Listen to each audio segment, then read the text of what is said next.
Hi, how are you all doing? Today we're going to do a sort of ranking where we'll analyze the most popular mobile shooters of 2025. As of now, this genre offers many games that could be considered your main game, but each one has a unique style. Some are tactical shooters, others are more frantic, some slower, and others are just plain jokes. In this video, we'll focus more on games that are 100% shooters. I know many battle royale games technically fall under the shooter category, but we're saving those for another video dedicated entirely to that genre.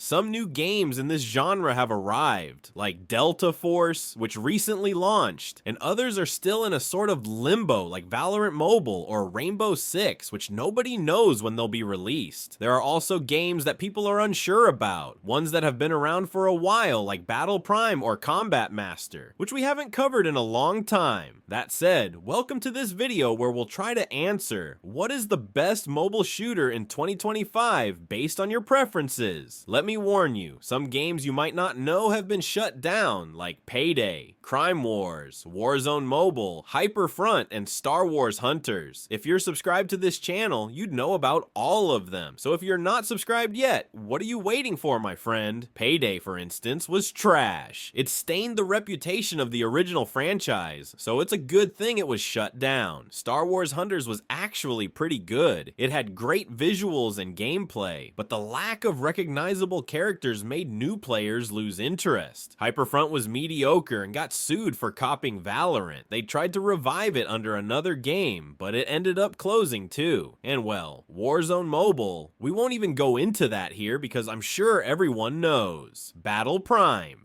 We'll start with a game that was one of the top contenders between 2019 and 2023, Battle Prime. Launched in 2019, it was one of the best mobile shooters ever made. Its only issue at the time was its quality. It was too demanding for mobile devices back then, though that was later fixed. Around 2022 to 2023, it was an absolute banger. Battle Prime offered both third and first-person shooter modes with impeccable graphics. Some of the best in this video. It featured characters with abilities called primes and well-designed maps. But in 2025, what we're left with is a game in clear decline. It's very hard to find matches with real players. While updates exist, they're underwhelming. The only notable one was a new character released in January 2025. The game today has nearly the same content as in 2023, so unfortunately, I have to say, even though it still looks amazing graphically, I wouldn't recommend it in 2025. It feels like its days are numbered. Standoff 2, a flagship game on this channel, a Counter-Strike style shooter but with slower, more tactical gameplay. Out of the entire list, this is by far the most competitive and skill-based game. As of 2025, it remains a giant in terms of community, updates,